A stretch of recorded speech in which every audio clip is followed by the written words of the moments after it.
ఆర్థికంగా మనము బిజినెస్ చేయొచ్చు, లేదా ఏదైనా వృత్తి చేయొచ్చు జీవించటానికి రోజువారీ. కానీ ఒక స్థిరాస్తి కొనుక్కోవాలనుకున్నా, ఒక ఇల్లు కొనుక్కోవాలనుకున్నా మనం ఏం చేస్తాము?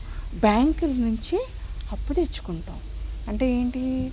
కావాల్సిన శక్తి, ఆర్థిక శక్తి, మనీ మనకి బ్యాంకుల ద్వారా లభిస్తుంది.